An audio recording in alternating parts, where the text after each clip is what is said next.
Let us begin then with the subject of today, which is the fugue.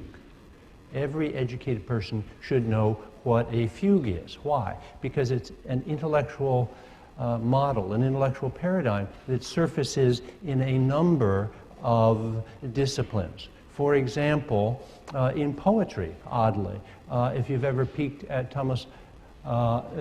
T.S. Eliot's The Four Quartets, the structure of a fugue is referenced there frequently. We could go to literature, a novel written about the same time, Aldous Huxley's Point Counterpoint. It's framed in the shape of a fugue.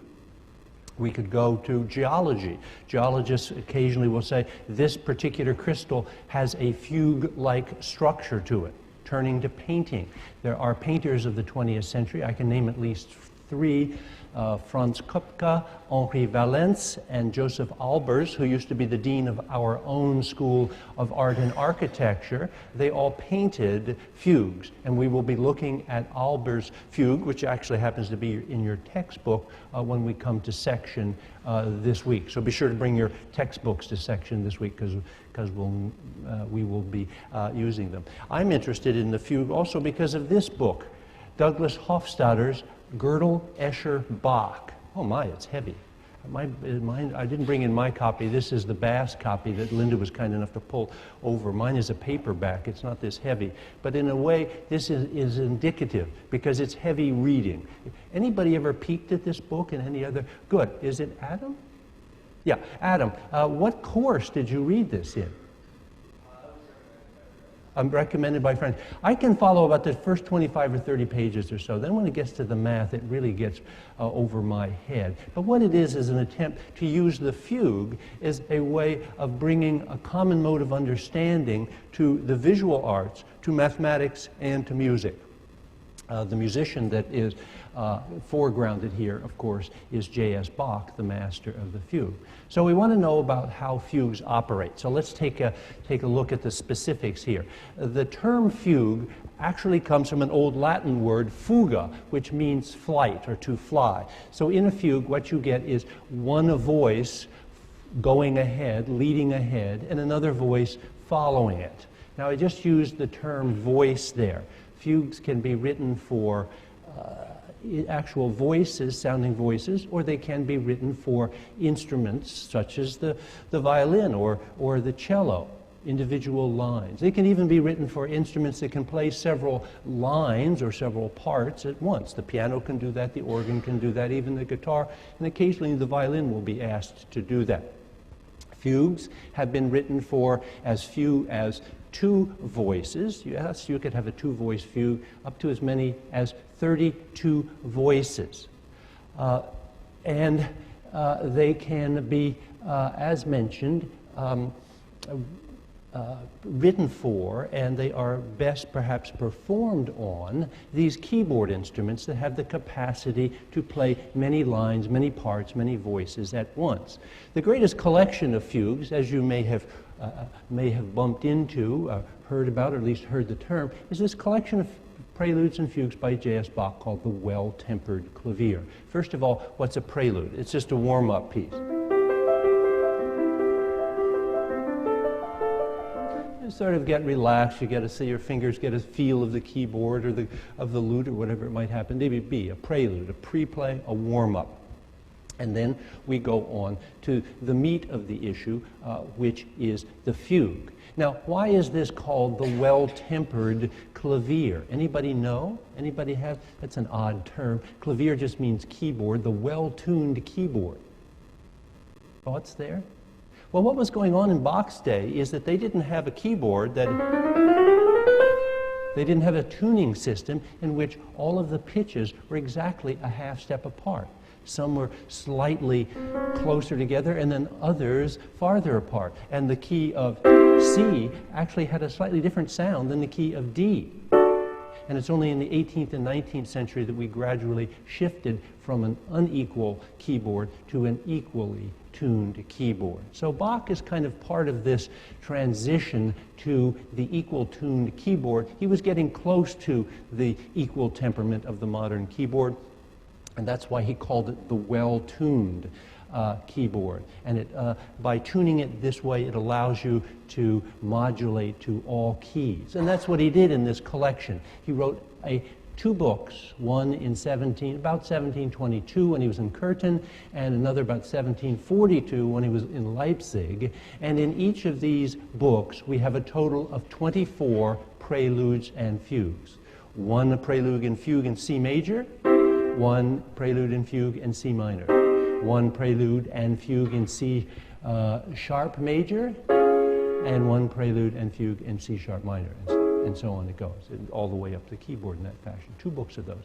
And this is kind of standard fodder for those that want to become professional musicians.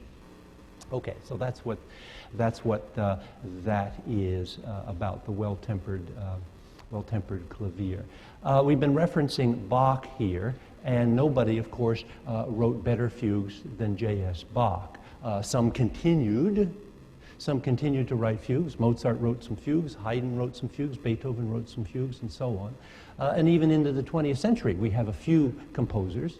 Paul Hindemith used to teach at Yale, Dmitri Shostakovich, they wrote fugues. But generally speaking, the fugue has its heyday in the Baroque period, roughly 1600 to 1750, the heyday of Bach and Handel.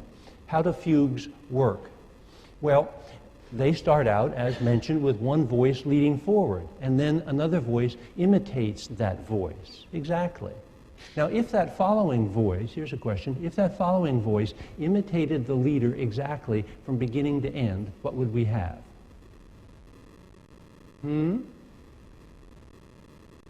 A round. Okay, good. That's what we would have, a round. Or we could use the fancier music word, a canon. Canon, round, the same thing. One voice imitating the other exactly from beginning to end.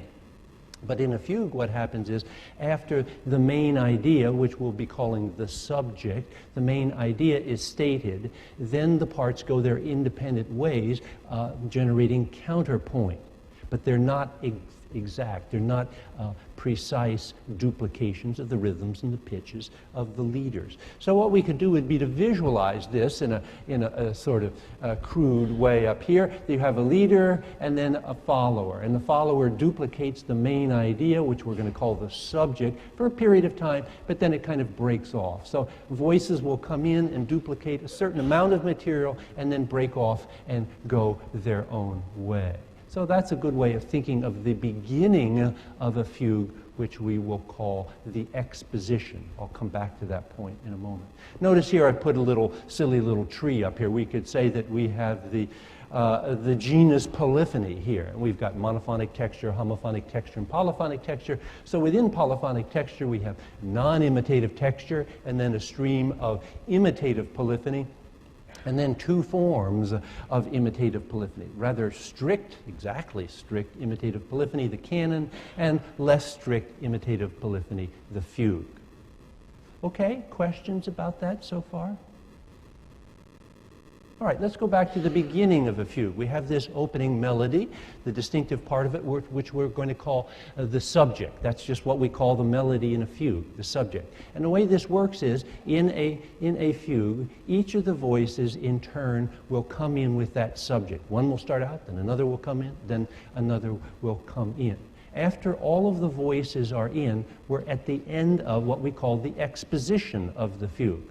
Now, we've had the term exposition before, and where was that? Over there, Elizabeth, I hear you? Yeah, sonata form, sonata allegro form. So what do we mean by exposition there? Well, it's a chance where you present all the themes. And we talked about first theme, and second theme, and closing theme. Well, here in a fugue, we have just one theme. But everybody's going to get a chance to present it. And after everyone has a chance to present it, every voice has a chance to present it, then we're finished with the exposition. All the voices have exposed the theme in their range. After that, we go on to what's called the episode of a fugue. What happens in an episode? Well, usually it modulates key.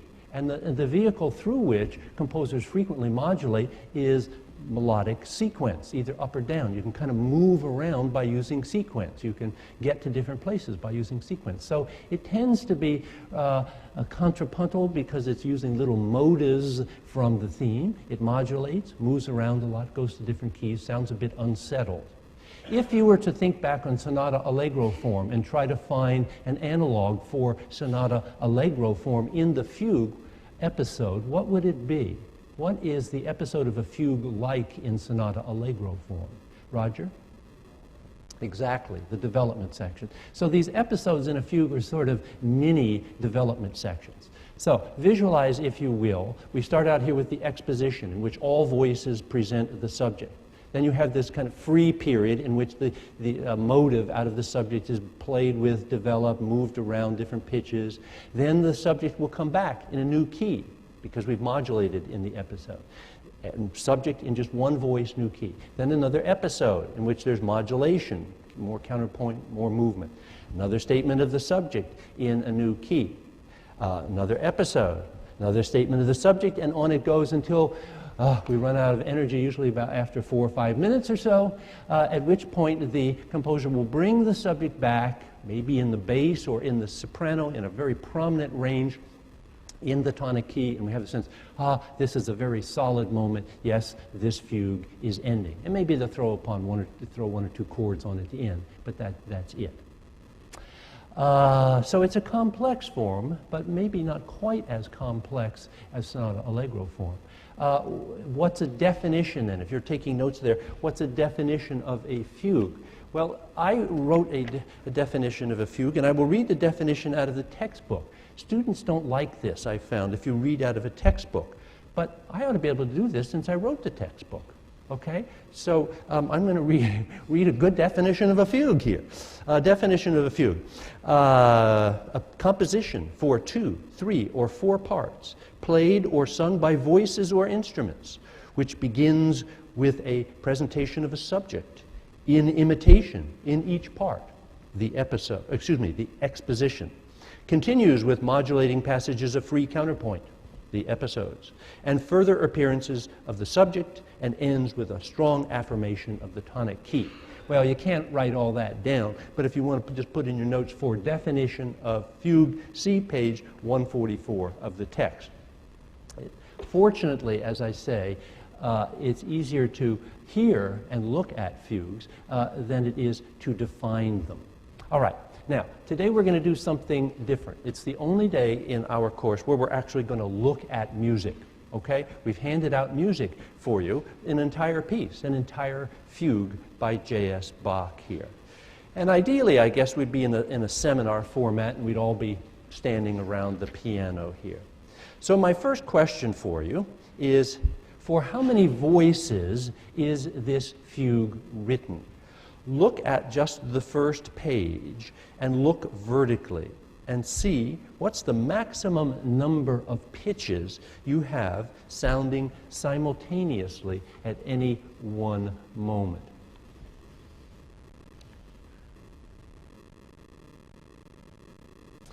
Caroline, is it?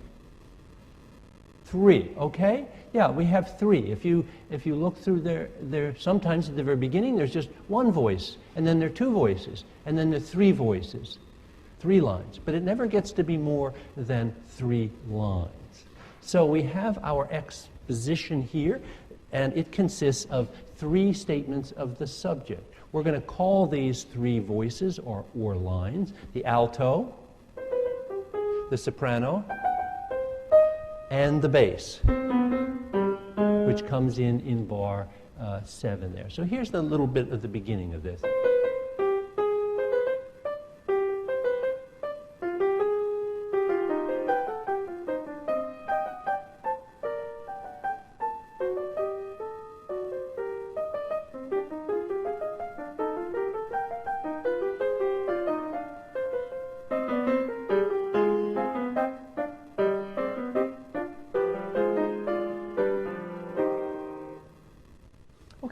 So that's our exposition, because each of the voices, alto, soprano, and bass, has come in and presented the subject.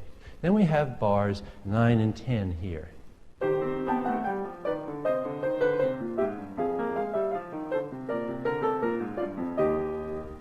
what's that? If I just go...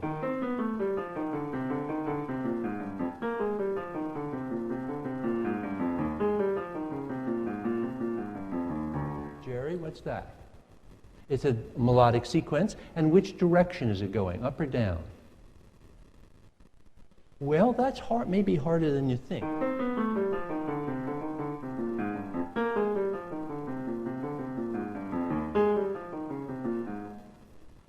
Generally going down, not because the line is going down, but we're starting each time on a successively lower pitch. And this sequence takes us...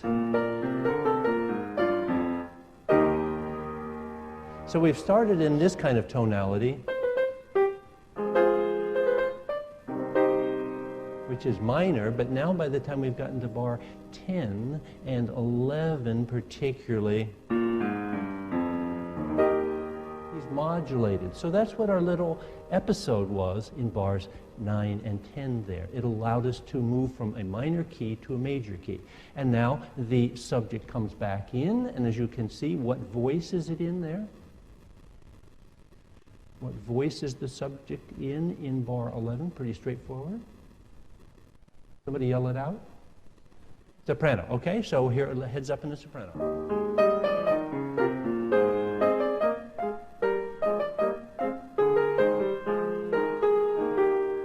So there we are, nice statement of the theme in a major in the soprano.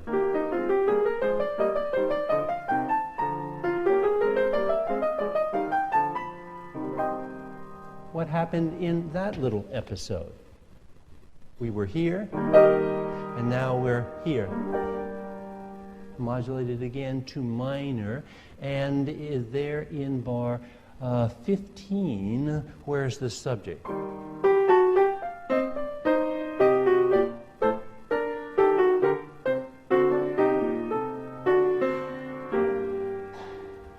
Which bar? Chris? Alto part, good, thanks. So there it is in the alto part. That's an interesting moment there, because we've got a three-voice fugue. And how many hands does the performer have? Obviously 2. So at some moments, these hands are going to have to share a subject. And that's what happens in that voice. When you play this, take a look there, the very last measure of that page. It must be 15. Starts out, my left hand is playing here. And then the left hand has to get down and pick up the counterpoint in the bass, and the right hand takes over that subject.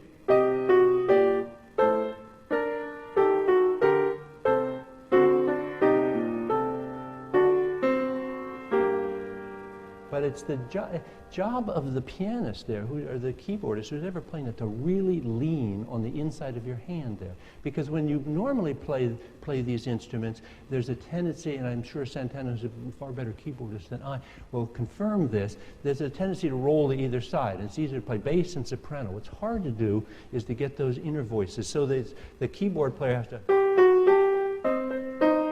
And then...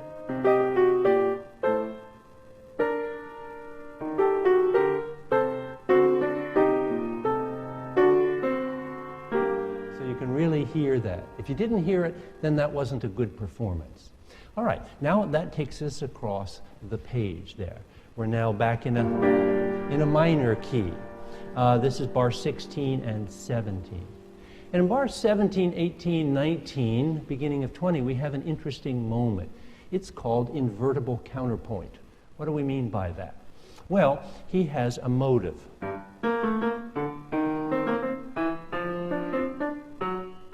We're going to call that motive A. And he has another motive, motive B.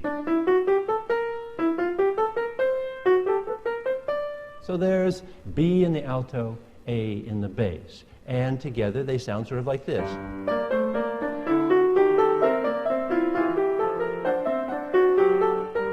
Okay, cool. Now, next 3 bars, what happens? Well, he takes B. So he takes B and puts that below A. He's switching the positions here. A is now... Both both of these motives are coming up in rising sequence. So let's go back to the beginning of 17 there, and we'll listen to the switch. All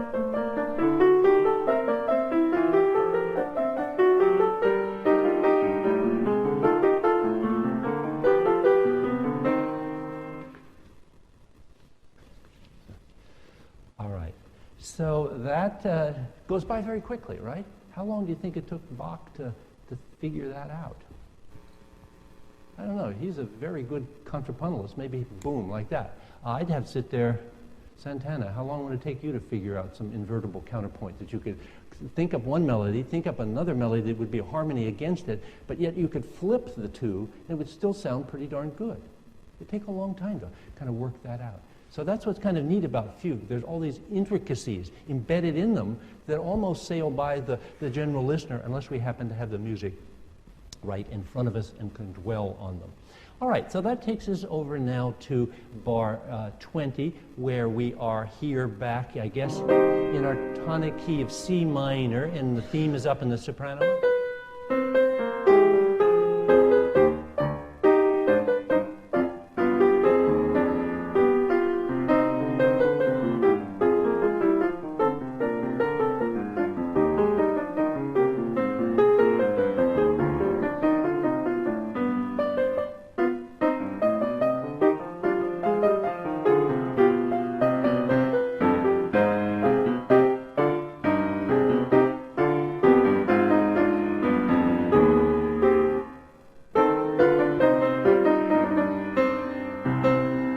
One final statement in the soprano. A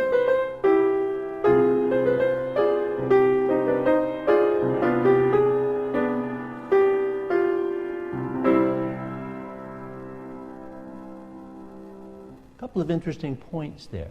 When we concluded this piece, we had this sound.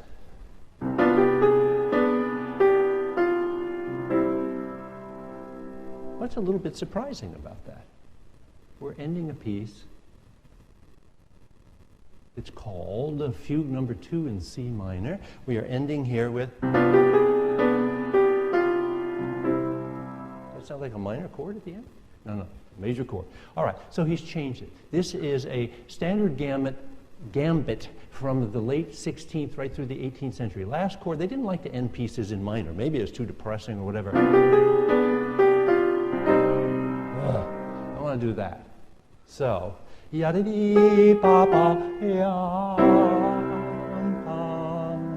the major third up there above. That's called a Picardy third, maybe from the old French word picard, which means sort of sharp or pointed. So we have a pointed ending there. We have a major ending. Here's another issue since we're on the topic of points, and that's called a pedal point. What was J.S. Bach known as in his day? Was he known as a great composer? What was he known as? How did he earn his living? He played the He played the organ. He was the great organ virtuoso of his day. And I think at the end of this particular fugue here, it's interesting. He just has that line sit there.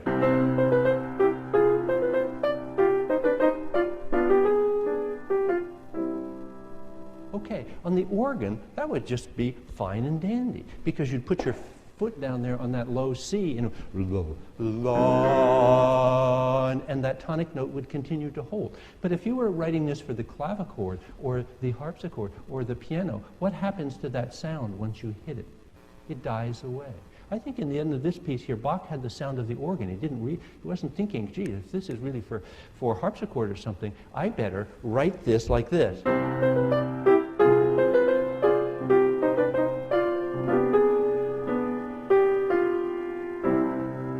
Get a nice, strong tonic sound at the end. He may have had the sound of the organ there in his ear. But perhaps the important point here is this idea of a pedal point, because we've actually even talked about that before in the Johannes Brahms variations on the theme of Haydn that was performed Saturday night. Pedal point is what? Anybody can define pedal point for us? Well, what goes on? It's pretty simple. Roger? Yeah, a bass holds a note, and basically you're just kind of running over top of one, possibly two harmonies up above it, but it all sounds consonant. So just be sure of the idea of one note, usually in the bass, just holding for a long period of time. Let me turn the volume down. I hear a humming. Okay, any questions about that fugue by J.S. Bach? Anybody want to ask anything about that?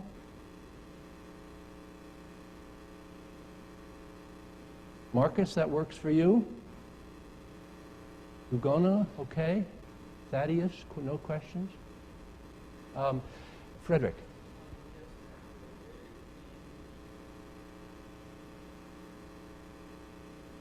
Okay, good. Yeah, thanks for bringing that out. There at the end, we could even have, you're right, 4, maybe even 5 notes played at once. So this idea that once you have 3 parts, you can only have 3 parts. Or once you have a 5-voice fugue, you can have no more than 5 voices, breaks down at the very end. Why would you imagine a composer would want to do that, Frederick?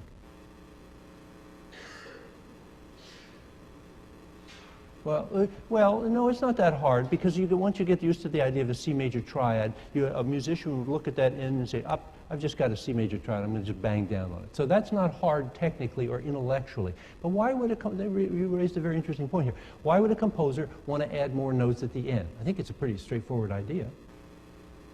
David? Michael, yeah. Yeah, just make it louder, make it more sonorous, big bang ending sort of thing. Yeah, to tell the listener once again that this is something special, that we're probably at the end. All right, so let's listen to just a bit of this. We've had one version of this. Let's listen to a contemporary jazz ensemble playing. It starts out with a kind of guitar synthesizer with a piano here, and then we'll see what the other instruments are. Here's a jazz rendition of this same fugue by Bach.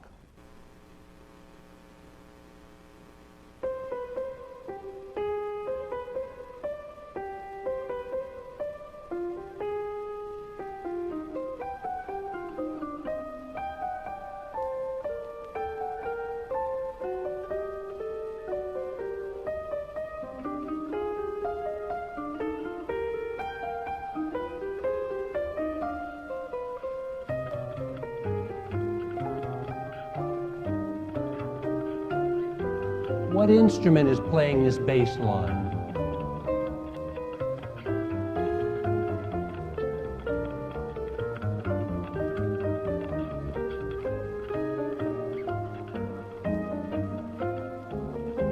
Okay, here we are in bar 13.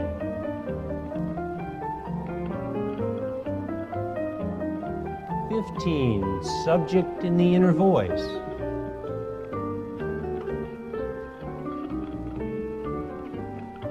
Here's our invertible counterpoint. Switch.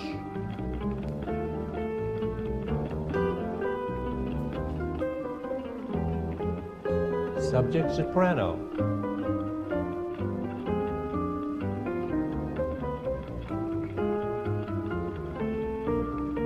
Now just modulating from one key to the next here.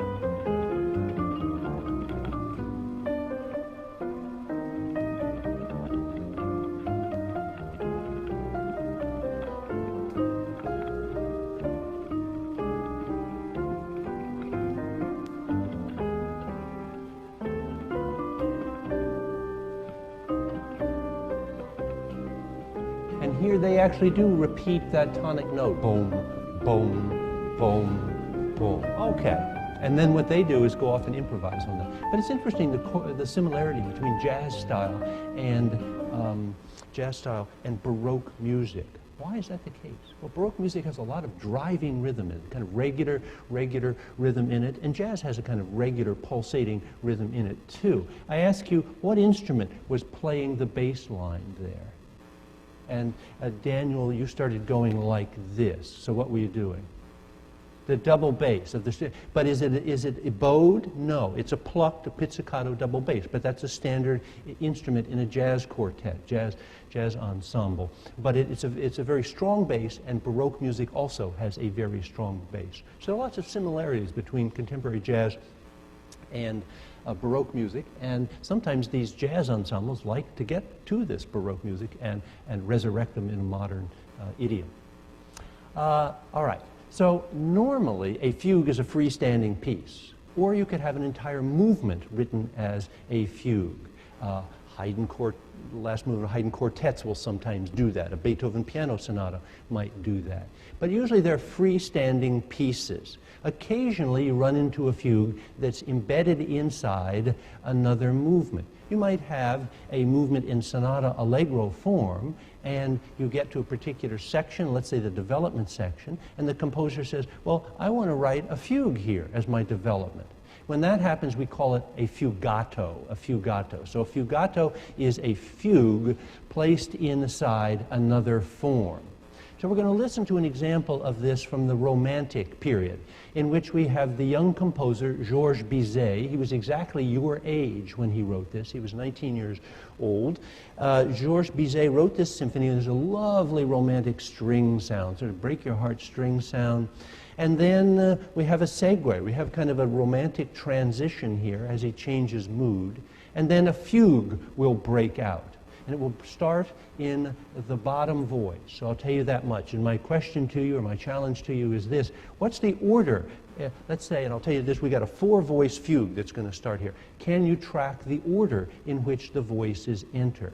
You know, you got the 4, you got the bass, tenor, soprano, or bass, tenor, alto, and soprano, or soprano, alto, tenor, bass. They can come in any one of 4 different, well, probably even more than 4 permutations, but the order might be alto, bass, soprano, tenor. It might be bass, alto, tenor, soprano, or soprano, alto, tenor, and bass. We don't know, and that's your challenge here to see if you can track the subject. Here we go.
Okay, we're going to stop it there. Just going to pause here. That's all 4 voices are in now. Could anybody on just one hearing tell me what the order was? Okay, let me choose. Somebody did different here. Robert, I haven't called on you this morning. Okay, start with bass. Or maybe even an octave lower.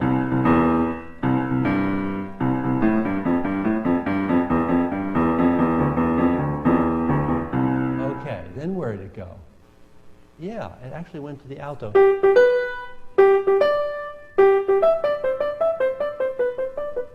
And there it then went. Where? Tenor.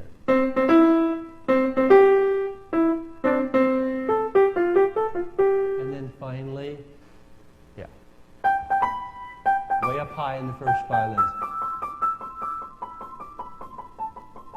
And now we're going to get an episode in which he's going to play with just a motive, and then the subject will come back. So here are 2 questions for you. In which voice is the subject coming back, and what's happened to the subject when it comes back? It's changed in one way.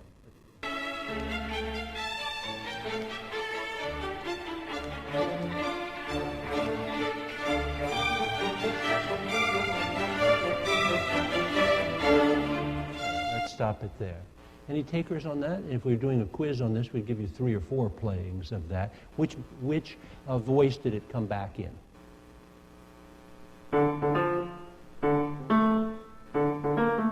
That is? Not bad. We would take that because it's kind of high tenor. I'm playing a kind of tenor range here. I think it was more cellos, and we'd probably, with bassoons, we'd probably call that bass voice. But fair enough, tenor. And what happened to it?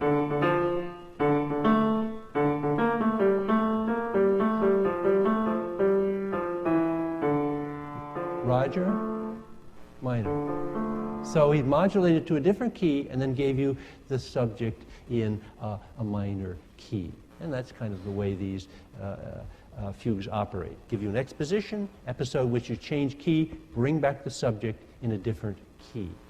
All right, so we've now had a fugue from the 19th century, although we would call it a fugato because it's embedded in this lovely, lovely sonata allegro movement. Let's turn to a fugue from the 20th century. And for this, we go to Leonard Bernstein, and you can see the playlist up on the board. New Haven used to be a favorite tryout city for Broadway musicals. Indeed, there was a musical entitled, never went anywhere, it's entitled We Bombed in New Haven, meaning that the tryout of the particular musical was not a success. And where would they try out in New Haven? What was the great theater for this? The Yale Rep Theater? Any other takers?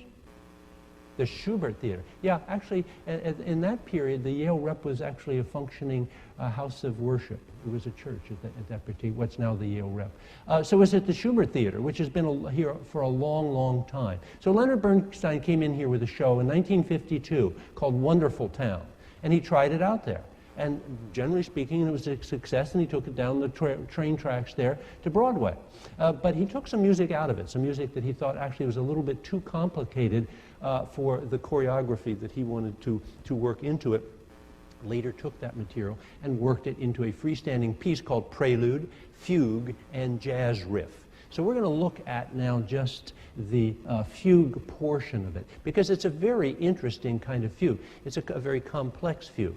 So we're going to start out here, and I'm going to break this. We'll listen, we'll stop, we'll listen and stop so that we can focus on particular passages. So as we start to listen, see how many voices there are in Leonard Bernstein's fugue. Have a general sense of what the range is, soprano, alto, bass. What else do we need? Oh yeah, what instruments are playing here?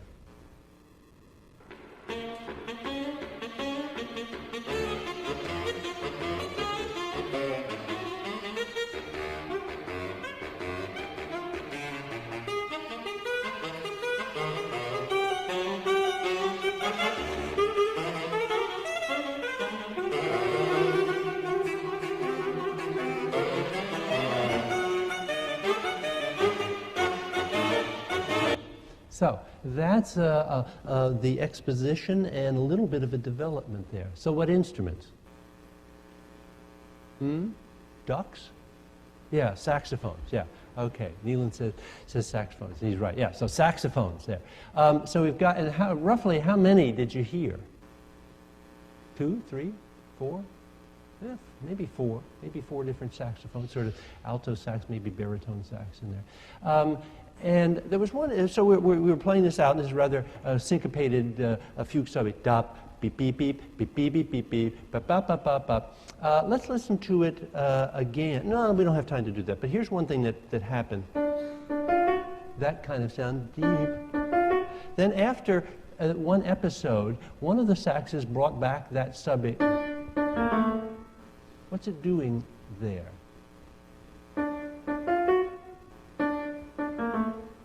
What is that? What's the relationship there? Yeah, it's just inverting it. It's taking the intervals and flipping them. And that's what composers love to do with fugues. And we'll be talking about interchangeable parts, reciprocal relationships with the mathematical quality of fugues. And so that's what's happening here. We have a moment of melodic inversion. And sometimes in fugues, and Bach did this in the musical offering, he can take his fugue subject and run it backwards from beginning to end. So they like to have these kind of mathematical permutations of these intervals. It's very cerebral stuff, this fugue business. So there we had just a moment of Leonard Bernstein writing a little bit of inversion. Now, what we're about to hear next is something of a surprise, because we get a second fugue subject. And it's a different fugue subject. It's not syncopated. It's rather lyrical. Da-dee-da-dee-da-dee-dum, da. Something like that. So it's nice and lyrical. And let's listen to how he now unfolds a second fugue subject. So what we have here is called a double fugue. He's got one exposition with one fugue subject. Now he's going to give us a completely different exposition with yet a second fugue subject.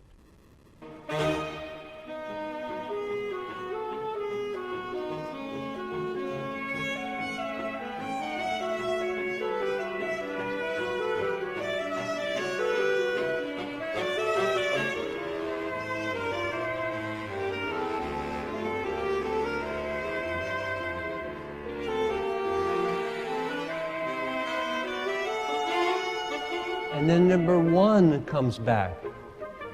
Okay, we're going to pause it here because he's now about to do something rather interesting that Bach used to do as well. And Bernstein was a consummate musician, had studied Bach, had Bach coming out of his ears, so he knew about this particular trick. It's called stretto. You can design a fugue subject, not only that it could go upside down, but in which the intervals, instead of coming in long succession, could be piled right on top of one another. So the way he sets this thing up to begin with is this, maybe this, and then this. But in the next section, it's going to go this, this, this, and this. The intervals back up on each other because they have been arranged to be consonant at key points, and that's called stretto. Italian word stretto, kind of tight entries here. So here is a fancy little bit of counterpoint by Leonard Bernstein that once again goes by very quickly. Here.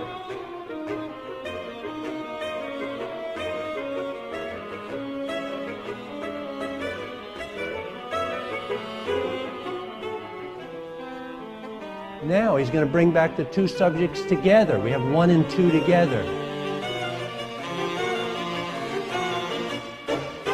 Episode. Syncopated episode. 1, 2. And so on. So it's a pretty nifty little fugue there by Leonard Bernstein with lots of intricate counterpoint involved in it. All right, let's end now with a fugue of J.S. Bach. And for that, we're going to turn to an organ fugue that he wrote about 1710 when he was a young man in Weimar. Here is that fugue subject. Yam bam bam ba da da da da da da dum bam bam bam bam da da da da da da da da da da da da da da da da da, and on and on and on it goes. What's of interest about this subject? Well, two things. First of all, as I sing this, ya ba ba bum, what is that? Yum ba ba bum bum bum bum bum bum. It's a arpeggio. Yes, it is, but it's an arpeggio of what? Yum ba bum. It's a triad, just a minor triad. 1, 5, 3, 1. If I skip this note here, ya ba ba be bum. As I come to every strong beat in this theme, every strong beat, I have a member of the triad, that same either G, B flat, or D. So these triads, as we said before, are really the structure, the backbone onto which a composer like Bach will place the flesh of a fugue subject. So it's very triadic, and it sounds pretty secure for that. Now, here's another thing that this fugue subject does, and many other fugue subjects. It starts with quarter notes. Yam, quarter, quarter, quarter. Then next measure,